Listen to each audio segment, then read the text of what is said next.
So, Dr. McGregor, thank you for having us. It's a pleasure.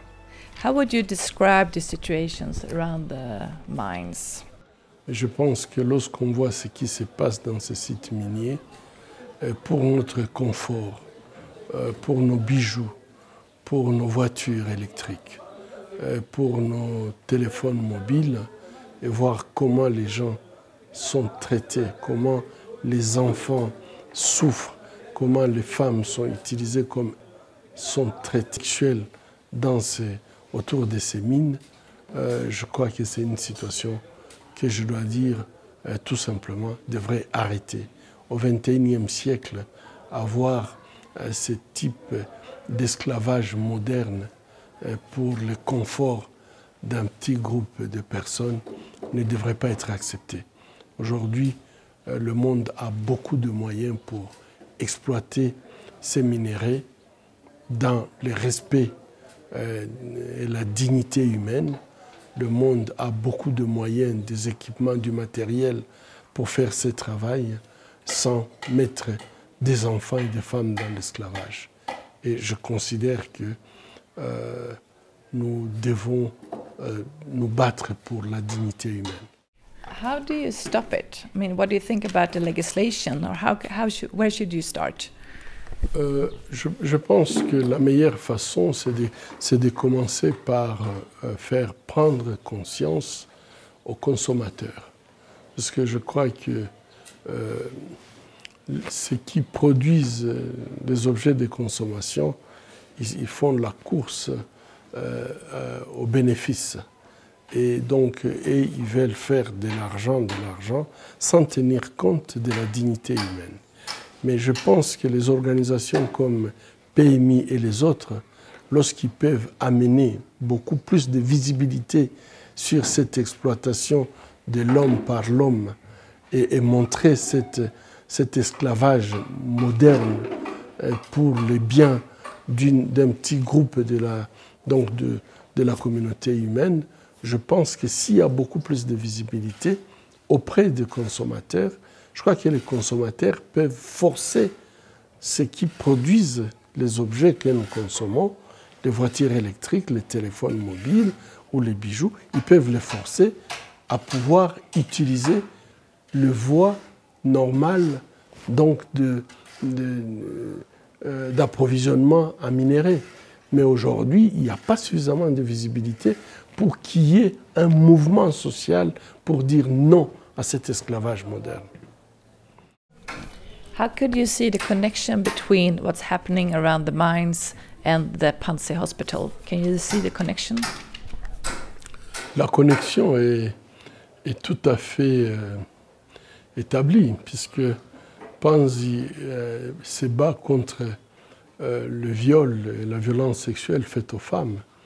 Et lorsque vous entrez dans les sites miniers, là, vous voyez vraiment la violence qui est faite aux femmes. Nous avons fait une étude avec OIM et l'Office de migration internationale. Et c'est vrai que lorsque vous voyez ce qui se passe dans certaines mines, vous comprenez pourquoi l'hôpital de Panzi est plein de femmes qui sont abusées de différentes façons. Je pense que la connexion, c'est que les mines sont souvent dans des zones en conflit, où les gens se battent pour le contrôle de ces mines. Et lorsque les gens se battent pour contrôler ces sites miniers, ceux qui sont humiliés, ce sont les enfants et les femmes qui subissent des viols.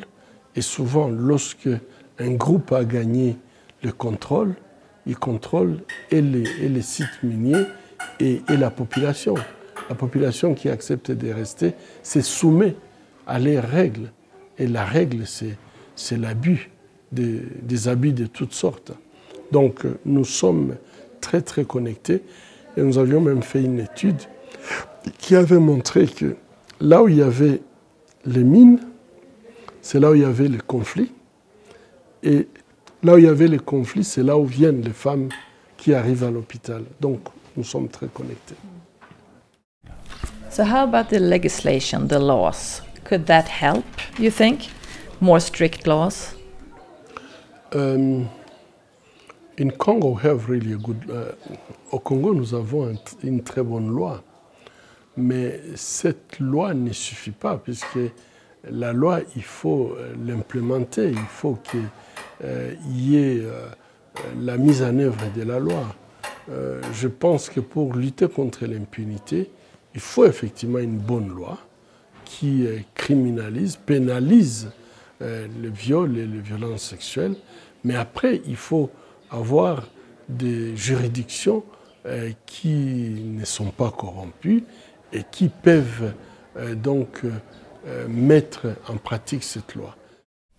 So, for instance, in Sweden, it's very popular now to buy electric cars because we have a big environmental conscious, and also the companies are really looking for where can we find the good minerals. What should we tell them?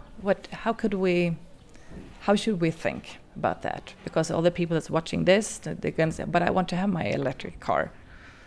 Oui, je pense que la voiture électrique n'a pas de faute. Un téléphone, nous en avons besoin. Nous avons besoin de ces voitures électriques.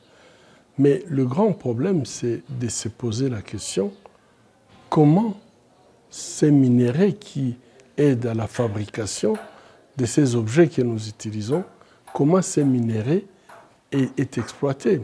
Et je pense qu'il est de notre devoir, nous, consommateurs, de pousser les fabricants en leur disant « vous pouvez faire mieux, vous pouvez pas seulement voir le bénéfice, mais voir également la dignité humaine ». Et moi, je pense qu'il y a eu la loi européenne sur la chaîne d'approvisionnement, mais je crois que cette loi, elle n'est pas suffisante, puisque c'est une loi qui a beaucoup de lacunes et qui peut faire que les minéraux peuvent partir tout simplement d'un endroit où les femmes sont utilisées comme esclaves, où les enfants sont utilisés comme esclaves par des groupes armés ou l'armée nationale, et qu'une fois que ça parasite la chaîne d'approvisionnement, ça va arriver en Suède sans problème. C'est pour cette raison que moi j'ai dit, les défis, c'est un défi sécuritaire. Puisque si aujourd'hui on arrive à éliminer ces défis sécuritaires et qu'on dise le Congo devient un pays en paix, il n'y aura plus de minéraux de conflit, puisqu'il n'y a plus de conflit. Et pour moi, la grande question, est-ce que ces conflits, on ne peut pas l'arrêter? J'ai dit oui. On peut investir pour arrêter les conflits et arrêter de parler des minéraux de conflit. Aujourd'hui, on ne peut pas dire que les gens qui se battent avec des machettes, et lorsqu'ils sont bien armés, équipés, ils ont un petit fusil de Kalachnikov, le monde ne peut pas dire que nous ne sommes pas capables d'arrêter ce type de criminels. Mais c'est le manque de volonté politique qui fait que les hommes d'affaires, les business, ils ont une pression sur le gouvernement et le gouvernement les écoute et empêche en fait d'avancer dans la bonne direction. La bonne direction, pour moi, c'est la sécurité. S'il n'y a pas de conflit, il n'y aura pas de minéraux de conflit. Do you have good examples here on that? Bien sûr. Aujourd'hui, nous avons des sites que nous appelons des sites verts. Des sites où il n'y a plus de conflits et on peut aller dans ces sites, on peut avoir les minéraux dans ces sites, puisque tout simplement, on a résolu le conflit. Mais est-il que la grande partie des sites miniers sont toujours sous le contrôle de bandes armées ou de forces armées, où les gens ne travaillent pas librement, où les gens sont sous contrôle des hommes en armes? Et ça, je pense qu'il y a une solution. Yeah. Like for instance, the one we visit, the cooperative, is that a solution? Yeah, je crois que lorsque on a des coopératives, ça serait une solution, puisqu'à ce moment-là, c'est quand même une organisation. Et lorsqu'on a une organisation, on a des règles. Et parmi ces règles, on peut dire on n'utilise pas les femmes comme des esclaves, on n'exploite pas les femmes sexuellement, on n'exploite pas les enfants. Et ça, on ne peut le faire que lorsqu'on a une organisation. Mais si c'est chaotique où chaque personne fait ce qu'il veut, ça veut dire qu'il n'y a pas d'organisation, il y a les chaos. Et dans les chaos, effectivement, on sait ce qui se passe. Donc, je pense qu'organiser dans des endroits où il n'y a plus de conflits, organiser les coopératives, leur donner la possibilité de collecter les minéraux, mais en respectant les règles, ça peut être un début de solution. Mais cette solution peut s'étendre sur toute la zone pour éviter la contamination des chaînes d'approvisionnement des minéraux. How is the situation at Panzi today?